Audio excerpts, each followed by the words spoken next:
When your listeners to the Cold War Conversations podcast want to experience the Cold War, there is no Cold War anymore. They can go back to the buildings that were there, and they can feel, a little bit of the coldness in those buildings. And that's why we preserve architecture, to keep our memory of those places intact. Welcome to Cold War Conversations. Good evening. The stunning overthrow of Mikhail Gorbachev by communist hardliners dominates the news this Monday. Gorbachev was reported under house arrest as Soviet tanks took up positions throughout Moscow. 5, 4, 7, 1, 6, 6, 9, 8, 3. Poland's military leader, General Jaruzelski, urged the Polish people tonight not to demonstrate on Tuesday, the second anniversary of the founding of the banned trade union Solidarity. And I'm here to host this final program from the German Democratic Republic for you. Today we welcome back Mark Baker from episode 9, where we spoke about his time in 1980s Czechoslovakia. Mark is a freelance journalist and travel writer living in his adopted hometown of Prague, where he's lived for more than 2 decades.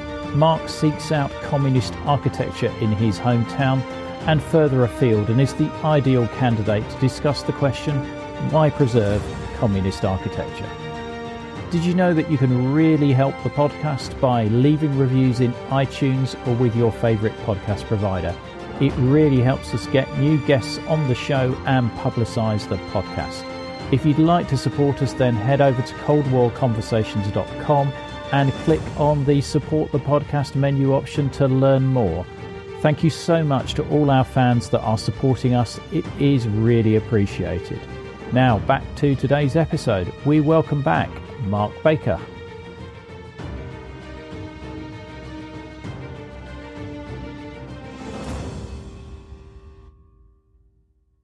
The way that we sort of got into the idea for this episode was I came across your blog post about Karlovy Vary and the Hotel Thermal. Do you want to just tell me a bit about that particular place? Yes, Ian. I think that the Hotel Thermal in Karlovy Vary is a great illustration for the question of why to preserve communist era architecture. I think you've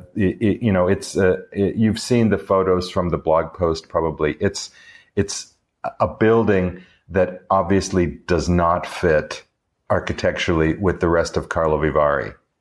Just to give you an idea of what Karlovy Vary is, it's an old-time spa town.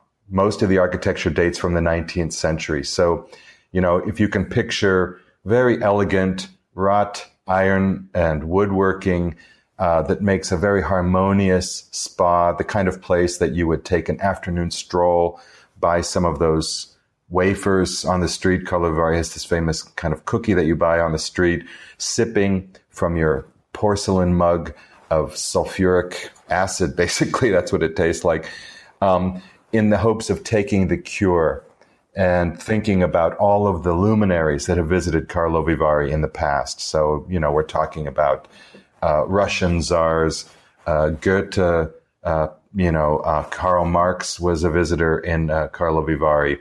And what was its German name? Is it more familiarly known? Yes, it's called Karlsbad in German. That's that's how everybody would know about it. Mariánska Lázně is the other one that's right next to it, and that is called Marienbad.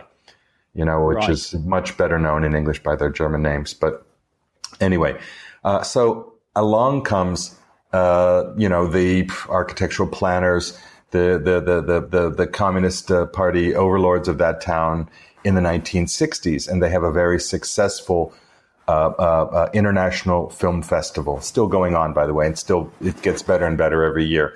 But already in the 1960s, the film festival was coming under competition from the Moscow Film Festival. So the organizers, the people in the city, they want to keep the film festival, the focus. So they hire some of the best young architects of the day to build, something that would express, the cultural richness, the heritage, the ideas that are springing out of this town in the 1960s, and they came up with the Hotel Thermal. It actually is not only just a hotel, but it also is the host venue for the film festival. So they have screens and projection rooms built into it. There are meeting rooms, etc. So it's a whole small complex there. Anyway, so they hired a young couple at the time, the McConan couple. They went on to do some very famous buildings in the 1970s in Central Europe for Czechoslovakia. And they built a building that was that really conformed to the most interesting, the most vital architectural ideas at the time, and that was a kind of brutalism. I mean, I don't know if your listeners will understand, brutalism, but I mean, just think about all of those government buildings and car parks in the middle of England. All those university buildings in the United States that were thrown up in the 1970s. It's kind of an exposed concrete exterior. All of the innards of a building are projected on the outside of the building. The idea was to be very honest about what the building does, what the building is on the exterior of the building and not just on the interior of the building. It was an exciting idea at the time. I mean, a lot of those buildings haven't aged very well, admittedly. But that was the idea, and that's the building that they designed. And I think it's interesting when you make those comparisons with Western buildings, because then we're sort of saying that this isn't purely a communist idea. It was a general architectural genre that was developing at the time. Yes, of course. No, it's funny. I was thinking about this conversation today and what we would talk about. And it's so fascinating for me to put myself in the heads of some of these architects in Eastern Europe, and not just in Czechoslovakia, but all across Eastern Europe. So think about architects all over the world. They're dealing with all kinds of issues. First off, they're dealing with their own creative impulse, their own ego to create. I mean, architects all over the world have that, in Eastern Europe, of course, as well. But then there are economic constraints, there are technological developments, and of course there are fashion components to architecture. Architecture throughout the decades changes, much like our clothing changes. I mean, some things look old-fashioned after a few years, and everybody's trying to design in that new fashion. Okay, so in Eastern Europe and in Central Europe, they also had to incorporate an ideological component to their architecture, if you will. Mm-hmm. Everything that they did had to be signed off by the planning board, by the local party bosses, etc. And each thing was second guessed and reinterpreted just to make sure that it also, in addition to all these other things, expressed the kind of prevailing ethos of the socialist world. And of course, that was changing a lot. So, I mean, these guys did not have it easy at all. I mean, think about it. What is a socialist building? I mean, what is a building that actually evokes socialist or communist aims in the ideology, in the structure itself? It's a very amorphous subject to think about. Yeah, I guess so. I mean, I'm trying to put myself in the shoes of these architects, and I guess that they're trying to sort of portray an image of dynamism and progress as well as egalitarianism. And possibly simplicity in that architecture to try and represent that ideology. Absolutely.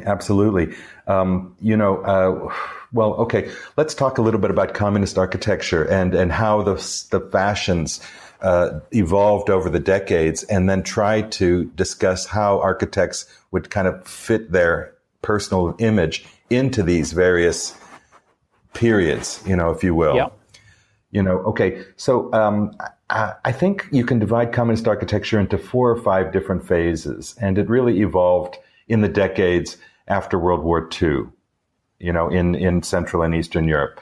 At the beginning, say 1945 to say 1950, or until the death of Stalin in 1953, there was this desire across all of Eastern Europe to imitate exactly what was going on in Moscow at the time. And, Moscow architecture, Russian communist architecture was a lot about exalting the working class. It was it was called socialist realist architecture. And it was, really, these are grandiose palaces. They're quite beautiful buildings in a way. They're quite hideous buildings, but but beautiful in kind of a hideous way. Those towers in Moscow, if you can recall, the Palace of Science and Culture in Warsaw is a good example of one of those buildings, in Central Europe. We have one in Prague, of course, too. It's called the Hotel International. It was designed and built in the 1950s here in Prague as a gift from the Soviet Union, of course. That style already by the 1950s felt old-fashioned. It felt a little bit out of touch. But hey, Moscow, Russia was calling the shots after World War II. So there was really nothing that the local architects could do to fight it. They just kind of went along with the flow. We do have some nice buildings in Prague that are built in this style in the 1950s, in addition to the Hotel International, which is one of those soaring towers. But you can notice them by, they're pretty big. They usually have some statues. They usually have some pro-socialist statues and motifs on the sides of the buildings, etc. Yeah, so they're normally, I've been to the Palace of Culture in Warsaw, and certainly around the outside they have these stylized images of the workers. Yes. It's very much in that socialist realist style. Yes, I personally love this style. And you talk about your email and Twitter that you're going to get after one of these episodes. But, I'm sure that my friends wouldn't believe me if I actually told them. But I live right down the street from the Hotel International. I can see it from my balcony. And my neighborhood would be so much more boring if that building wasn't there. So, it's kind of like a little piece of Manhattan somehow stuck right in the middle of a residential neighborhood in Prague. And I think we'll get onto that controversy because you take the Warsaw example. There is or has been a lot of controversy around that building as to whether it should stay or whether it should go. But it's used on all the tourist information pieces as sort of like the logo. Right. What would Warsaw be? Sorry, Polish listeners. What would Warsaw be without that building? Somehow the skyline looks like Dallas or Frankfurt or Houston. Otherwise, it's an interesting skyline. Warsaw has its own issues because, of course, the city was destroyed during the war and had to be rebuilt anyway in the 1950s and 60s. But yeah, you're right. That building lends an element of kitsch and character to the Warsaw skyline that actually is a plus, if you ask me. So what would you say is the next phase then after socialist realism? Right. Okay. So the death of Stalin in 1953 sets off all kinds of changes in every aspect of life in Central and Eastern Europe, including architecture. At some point, it took a while for the death of Stalin and its aftermath to be felt in architecture, but it was essentially the end of socialist realist architecture in the Soviet Union and also in Eastern Europe. So what happens next is a push toward efficiency, I would say. Technologically, the 1950s was a big boom year in technology for industrial building and construction methods. So that meant that the type of buildings that we associate now kind of uniformly with the communist architecture, those panel buildings, the buildings that are built from concrete reinforced panels and stacked one on top of each other into boxes.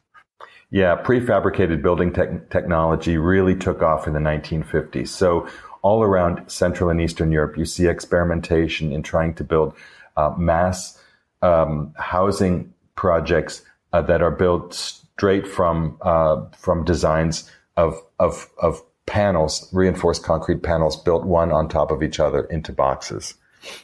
This reflected, as we talked earlier, this reflected a kind of ethos, a sort of socialist fashion at the time to try to do things in the most efficient manner possible. Right. The war all over Europe, of course, and also in Central and Eastern Europe, created a massive housing shortage everywhere. There was a kind of boom in the 1950s for housing construction, and that became a very important aim of the governments was to give everybody a house, give everybody at least a roof over their own heads.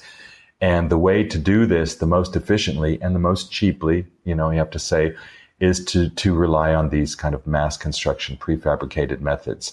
And that technology really got rolling in the 1950s. And was that method used for, I get it being used for residential housing construction, but was that used for public buildings as well? Yes, very much so. And will be continued in, if there's a theme that moves forward from this point, is that, if socialist realist housing was about expressing, or socialist realist buildings were about expressing this monumentalism of socialism and communism, future building was more about expressing a kind of mass uniformity, say, or an efficiency, a technological efficiency. That was kind of the overriding ethos that drove planners and ultimately architects at that time all over the Eastern Bloc. And was that style also used in the West as well? Was there a catalyst for moving to that style aside from the need to build a lot of houses very quickly? Yes, absolutely. In fact, there are public housing projects all over, particularly in France, in Germany, of course, in England as well, and in the United States. I mean, in the 1950s and 60s, this was seen as a kind of panacea. I mean, this is going to save us, it's going to save a lot of money, and it's going to give a lot of people housing. Of course, in the West, that solution didn't always work out to be the best, simply for, socioeconomic reasons, for all types of other types of reasons that, for the most part, they didn't really have to deal with in Eastern and Central Europe at the time. So I would say that on balance, those mass estates, those housing estates that use that prefabricated building technology were more successful in Central and Eastern Europe than they were in the West. Right. And how long did this sort of futurist or retro futurist style last? Well, that's funny because I wouldn't call this style retrofuturism. I would say this is just kind of the technological phase. In fact, that's even what the Czech architects now call the 1950s, the technological phase. But what might be interesting to your listeners is that there was a big turning point in the 1950s in architecture, and that does eventually lead us to retrofuturism. And that was the World's Fair in Brussels in 1958. That was for both East and West, that was a kind of astonishing World Fair in terms of the styles that it set, in terms of the new aesthetic that it created. And it was very much this kind of retrofuturism. If you can think of the Jetsons, that old cartoon from the US in the 1960s, or like those kidney bean shaped tables in Germany called the Nierentisch. Did you ever hear that I've not expression? Heard that expression. Oh, okay. But you can imagine it in your mind, right? 1960s, cool furniture, all that stuff. Anyway, the Czechoslovak Pavilion in 1958 took the top prize that year, and it was designed from top to bottom in a lot of these emerging aesthetic details. Just even the knives and forks and the beer mugs in the beer drinking tent were all designed specifically for this World Expo and set a new tone of design. The Soviet pavilion was also very impressive. Almost all of the Eastern European and Central European pavilions were tried to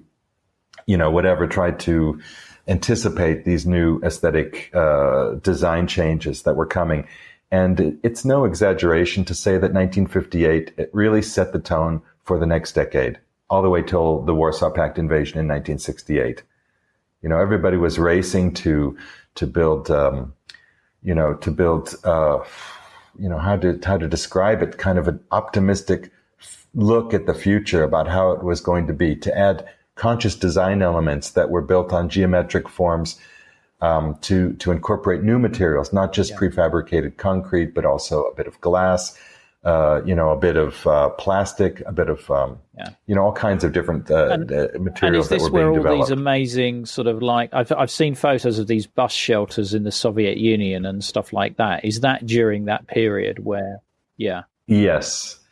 those bus shelters may not have been built during that period, but those bus shelters were designed by architects that were looking at ultimately what came out of 1958 Brussels Expo and lots of other things, of course. Maybe they weren't thinking about that expo when they designed it, but they were definitely feeding off that kind of impulse that was created at that exposition. And was that style that, and I'm going to paraphrase here, the Eastern Europeans came up with at that expo copied in the West?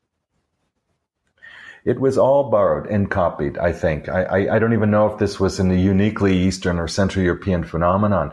I think that type of style really took the world by storm. Think about the 1964 World Expo in New York City was also very much built on Futurama, looking to the future, the space age, the 1950s and the 1960s, just the development of all the new materials that came out of the 1950s and 60s from the space program and other things and the war. There was some type of optimism that was permeating, in the minds of designers and architects at that time, and that's basically what we got in the 1960s on both sides of the wall. And what would you say are good examples of that, either in Eastern Europe, of that style? I think there are lots of good examples of that style, actually. It's funny, but a lot of the housing projects that were built in the 1960s had those, they call it the beautiful phase. At least the exhibition that I went to last year at the Museum of Applied Arts here in Prague.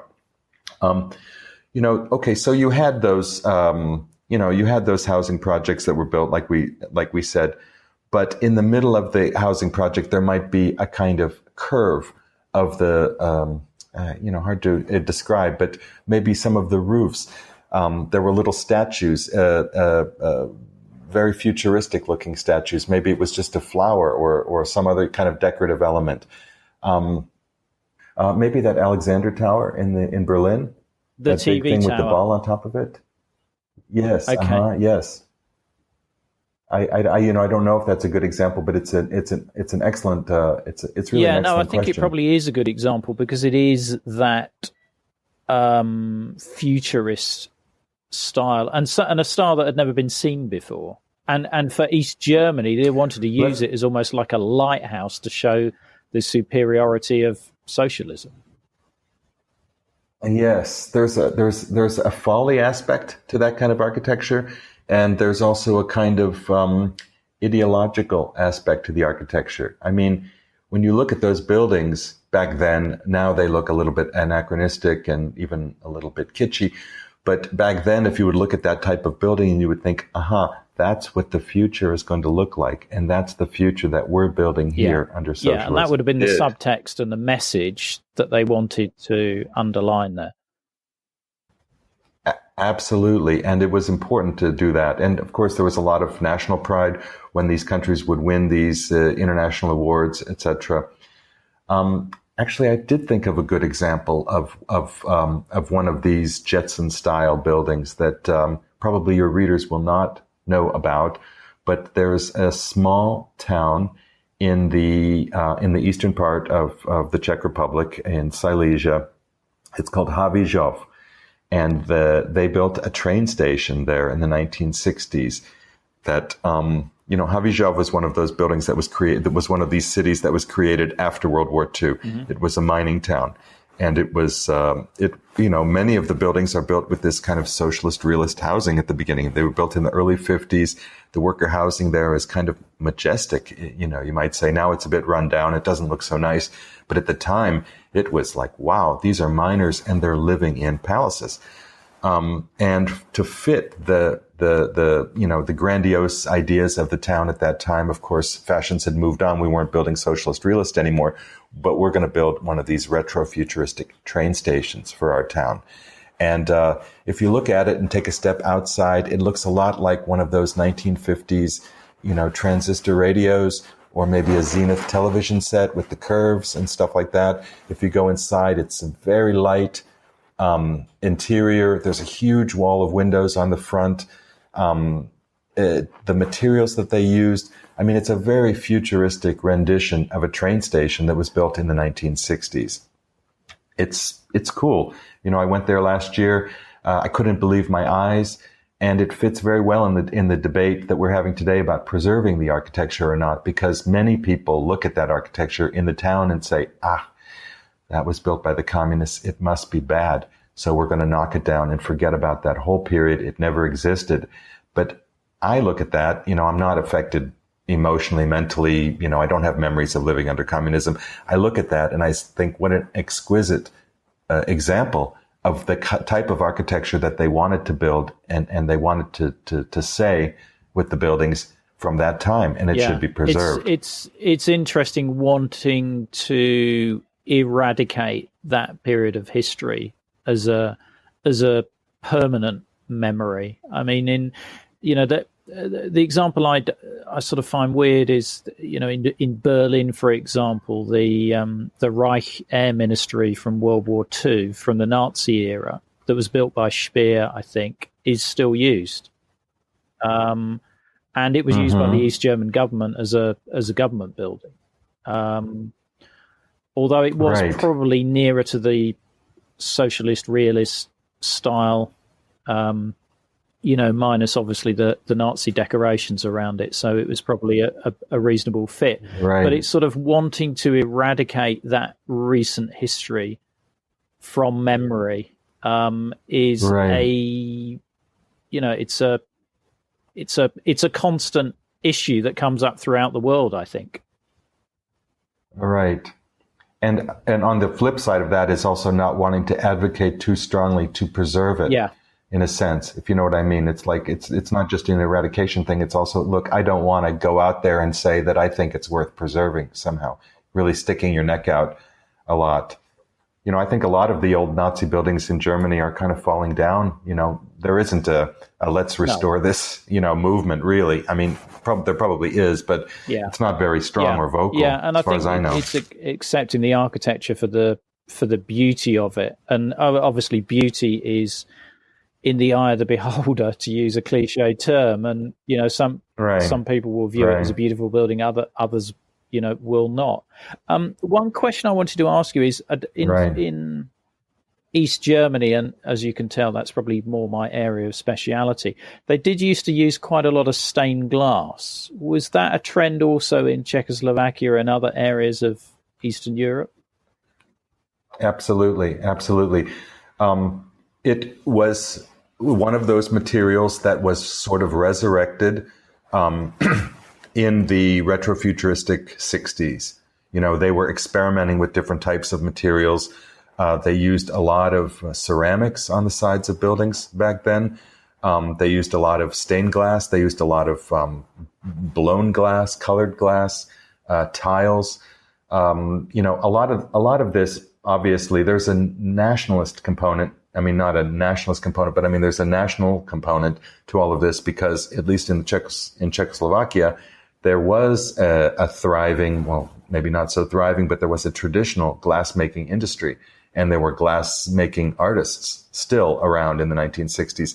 And they were, incorporating national tendencies into the artwork, too, because that was also a phase that socialist architecture went through to try to pull out the nation, the folk, the people, into that whole discussion. And they used traditional arts and crafts like glassmaking as part of that effort. So with the retrofuturism, is there an obvious end to that, or does it sort of merge into the later period? There's no strict delineation between any of these periods, I guess. There is not, but lucky or not, we do have some delineation. We have the death of Stalin with socialist realist. The technological phase goes up to Brussels, say. I mean, this is just very crudely, sketched out. You're right. There's no fixed dates on any of this stuff. Then suddenly we have this period, the beautiful period, where we have all these crazy buildings going up and some interesting ideas. Coincides with that period in the 1960s. In Czechoslovakia, but also throughout Central and Eastern Europe, of a relative political freedom, a thaw. We have Khrushchev, we have the struggle for power in Moscow. we have a period where the Soviet domination doesn't appear as monolithic and as strong, and it gives this, into the 1960s under Khrushchev, it gives the feeling in these smaller countries that they have a little bit of wiggle room to be more creative. And then, of course, in 1968, if you want your endpoint, with the Warsaw Pact invasion of Czechoslovakia in August of 1968, that pretty much all come to an end. I think, you're right when you say that there are not really specific endpoints to all these things, but I think in this case, I think the retrofuturistic phase came to an end with the Warsaw Pact invasion of Czechoslovakia in August of 1968. This hurt that effort in many, many different ways. For one thing, it was a reassertion of Soviet dominance in Eastern and Central Europe in all the countries. It was a reassertion that there is really one way to do things in Central and Eastern Europe, and that goes through Moscow, not through any of these smaller cities or countries. So any continuation of, in Czechoslovakia, any continuation of the retrofuturism would have seemed a harking back to the Dubček era, and therefore not acceptable. This brings us right back to the Hotel Thermal. I love it when it all comes around. It's almost as though we planned it, Mark.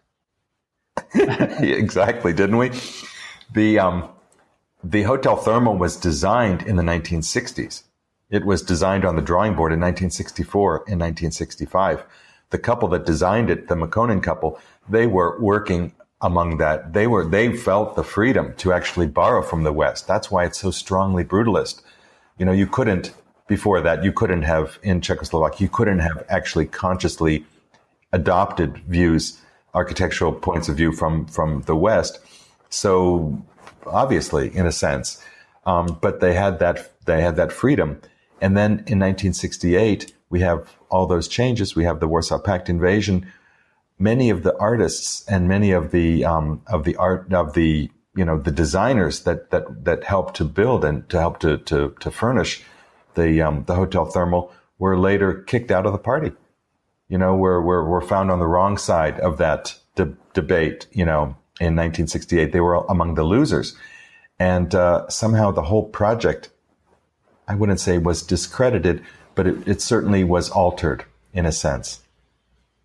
That building wasn't actually finished until about 7 or 8, 9 years later, something like that, 1976 or 1977, well into what the Czechs call the period of normalization. So it was completed and it was still used, but no other buildings of that style were built. Well, not of that retrofuturism, but now we're coming into a different phase in the say after 1968. We have a period of normalization. We have a period of conservatism in architecture. We have a period of going back to that 1950s style. Let's just build houses for the masses. And we also have the hard to describe really. I mean, it's like you said, there's nothing that's really hard and fast about any of this. It's all just making generalizations. But you have a kind of different type of style that came in, a kind of bulky style, a kind of state-sponsored brutalism. We see this in many buildings that were built in Czechoslovakia in the 1970s. So not the lyric retrofuturism, but a lot of international influence still. One good example of this is the Kotva department store in Prague, in central Prague. I don't know if your listeners will be familiar with that, but it's another one of those buildings like the Thermal that sort of stands right in the middle of an UNESCO-protected heritage site from a completely different era. But it's a building, it's a stark, brutalist building from the 1970s that sits right in the middle of all this splendor. It's actually right next to the Art Nouveau the municipal house in Prague. And it's a kind of tile brick-faced series of hexagonal cubes all sort of melded together with some kind of concrete sheathing on the front of it. I mean, it's a fascinating building with so much texture to it, but it also happens to be I don't want to say ugly, but it happens to be kind of unsettling if you're not into that style. I've seen this on your blog, and we will be sharing links to Mark's blog and some photos. I think this is the one where even the interior has got this sort of hexagonal theme as well, isn't it? Well, they came up on structural limitations when they were building the building because, the points that the load-bearing points of the building had to be respected. Even no matter whether you're communist or capitalist or whatever, you still have to respect the laws of physics. And so they had to build the load-bearing walls to support the hexagons. And so that meant that you have these kind of they almost look like trees in the middle of the store that hold up the structure. It's almost like vaulted pillars, almost in throughout the building. It's almost going back to a Gothic style rather than a... Exactly. It's Gothic pillars, but Gothic pillars holding up ceilings that are only 1 or 2 stories high. I mean, it's ludicrous in a certain sense when you look at it, but at the same time, you feel the pressure that the architects were under to build buildings that they thought were artistically demanding, and they thought that they were artistically rewarding, but at the same time met the specific demands of the people who would be judging and approving these buildings. And, somehow when I look at Kopfa, I see the whole ball of tension all wrapped up in that building. I mean, are you aware of any buildings that failed to get permission to be built because they were thought to be ideologically dodgy, to use a phrase? Many. I think there were many. I think what would happen then is that you would design. You're an architect working in some research institute in some Central or Eastern European country. You have your own personal ambitions. You have the own styles that you really like from all over the world. Of course, you can, you know about these things from whatever sources, but you realize that you have to work within a specific room, within a specific space, for in all these different ways. So you put something to the planning board, it gets pushed back, you push it back, it gets pushed back, etc. So finally you come up with a sort of compromise structure that satisfies no one and satisfies everyone, basically. And that's the kind of building that you get. A good example of this is the Hotel Intercontinental in Prague. That was also a building that was built in this kind of 1970s. I hesitate to use the word brutalist because it is a brutalist building, but it's kind of a communist brutalist building, if you know what I mean there. Okay, so they also wanted to build. It was for an international hotel chain. They also wanted to build a building that would appeal to international travelers, that would show Prague to be one of these emerging international destinations. That would conform to all those aesthetic qualities that you associate with luxury and all that stuff.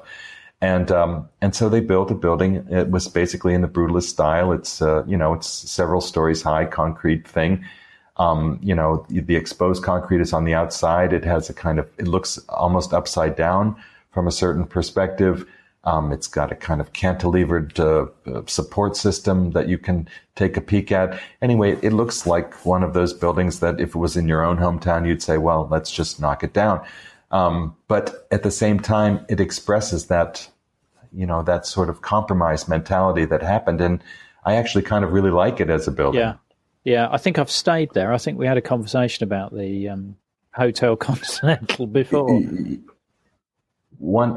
One of the, and then when I talked about this kind of push and pull between planner and between architect and planning commission, the planning commission ultimately wanted a building that would suit the surroundings of the building, which was part of the old Jewish part of Prague, actually the old Jewish ghetto, if you will. And it had to meet certain aesthetic requirements to fit in with that part of the old town. So they kind of came up with a style of architecture that would get them past the planning commission that was called ghetto moderne, if you can believe it. So, so this is basically the way that these kind of buildings were built. It was a push on part of the architects and it was a pull, on the part of the planners, and eventually we got what we got.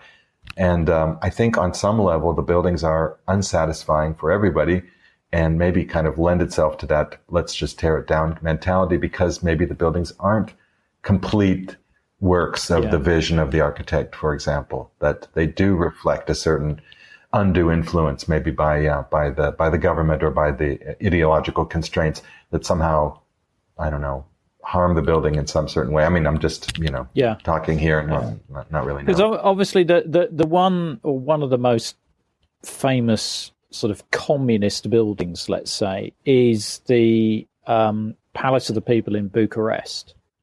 Right. Now, that style seems to be more socialist realist and it seems to be harking back to that era. Yet it was built in the 1980s. I'm not trying to demolish your complete argument here, Mark. No, of course not. I know it's Ceausescu that was probably, not probably, but was absolutely influential in that design. But it's interesting, that, as you said, there's no hard lines in these periods, and there are various aberrations in between. Exactly. It's so difficult to describe, but it's not socialist realist in the sense that you don't see those worker motifs necessarily on the exterior of the building. It doesn't really, it's really hard to describe. It doesn't fit that paradigm perfectly well, but I'll tell you what it does fit pretty well. Part of the Ceausescu myth, or the myth of that building, of course, was to incorporate Romanian materials, to really build it from the national perspective. And so, I can't say that all of the materials there, but the glass, the marble, the wood, the brick, the cement, the workmanship, all of that stuff reflects that national tradition that Romania was trying to do. So I think you can look at that building not necessarily as a celebration of communism, but as a celebration of Romanian workmanship and craftsmanship. I mean, I'm really putting a very positive luster on a horrible building that should never have been built in the first place. Yeah. But if you can take something out of it artistically, you have to see it, I think, in that term. Yeah, and I think you're probably right, because during that period, Ceausescu was trying to take a semi-independent line there and underline the strength of Romania as a separate country. So, I think you can read that into it.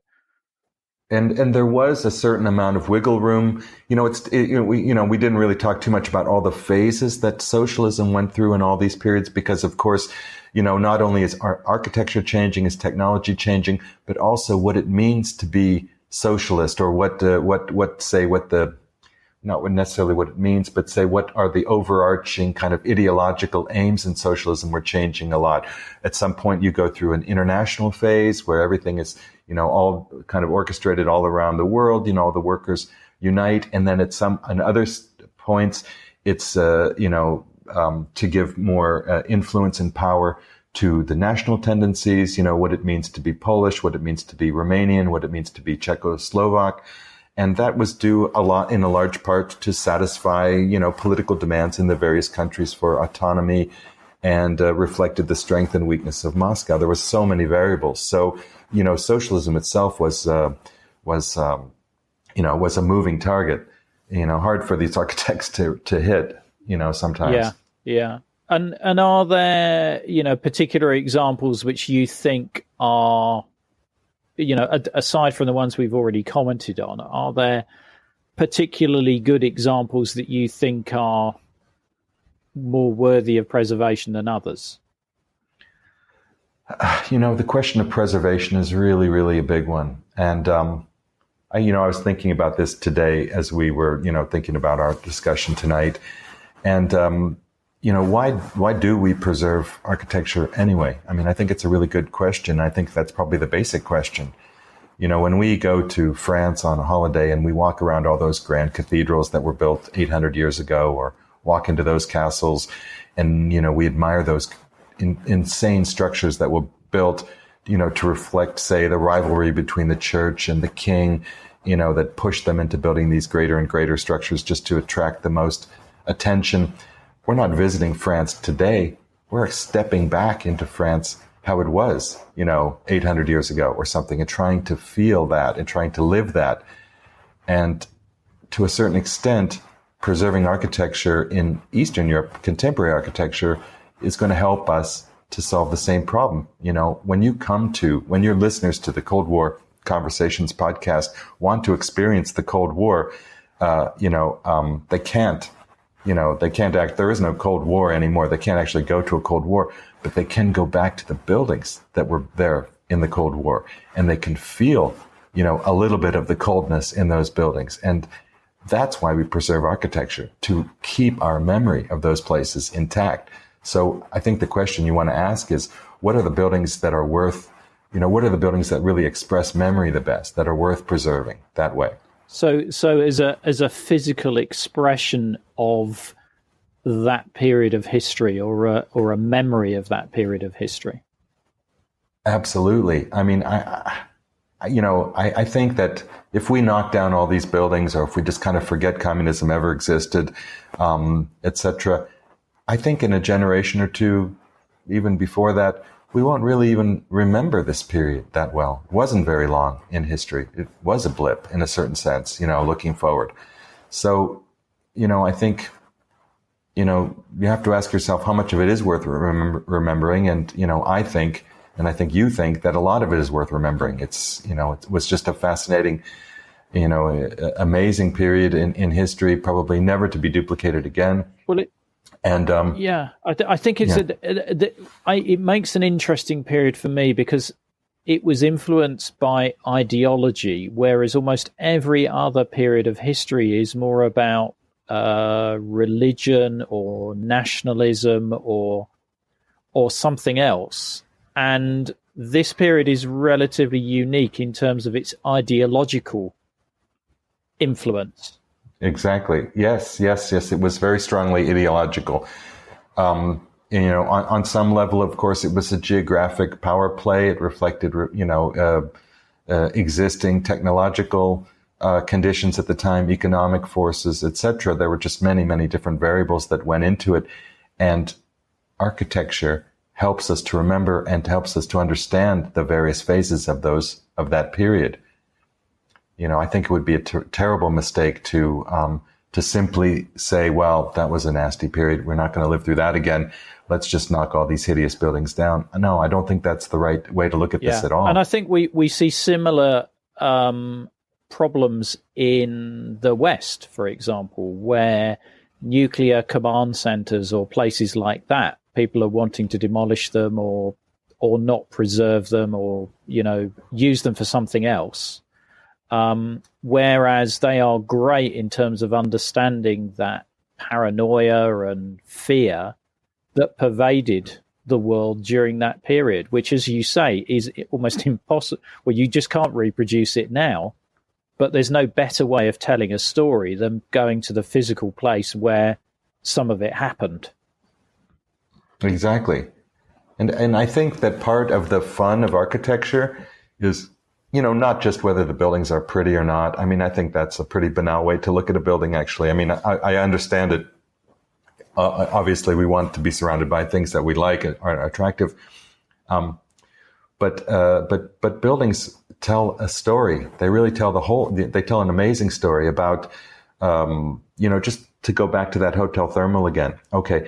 The Hotel Thermal tells the story of 1970s Czechoslovakia really, really very well. I mean, when you look at the interiors, when you look at the design, when you look at the artists that they employed, and the styles that they worked in, it's a real national effort to create something that looked like that. And I think it would just be a terrible loss to either renovate that building in a way that conforms to our 2019 idea of a beautiful building, or to knock it down or somehow neglect it to the point where it doesn't have this kind of magic anymore. I'm not saying that we need to just live in the 1970s, but I am saying that I think that we need to respect some of the workmanship and craftsmanship and design that went into that building at the time, because that period is never going to happen again. Every building reflects a unique period in time, and the best way to appreciate a building, I think for me, is to try to get your head into that time. And when we approach history, that's what we do as historians. We try to get into the heads of the people who lived in that time. So I don't know. It's very important to me. You can see that I'm kind of passionate about this, and I write about it a lot on my blog. And I find it very difficult to convince my friends and people around me that this is something worth doing. Sometimes, a lot of people are sympathetic to it. But I'm committed to doing it. I think you'll find our listeners are probably a very sympathetic bunch to preserving Cold War history. So you have got a friendly audience here. Is there anything else you want to add to the story of communist architecture? Well, I mean, it's funny when people visit me in Prague. They do want to go see Prague Castle, and, obviously that's a big thing, and the Charles Bridge and everything else. But a lot of times they tell me, okay, show me something from the Cold War. Show me something from, give me some, whatever. I mean, show me some communist architecture. I really want to see that. How was it? People are still fascinated by that period, because of its uniqueness, also because of the cloak and dagger thing. It was a scary time in history, and so I find myself taking people, to see the Hotel International near my house, or to see the nuclear bunker that was under the command bunker that was under Wenceslas Square, under one of the hotels there, to see some old fallout shelters and clubs that are in nuclear bunkers. It's just it's a fascination. So. You can't tell me that people are not interested in this. They are.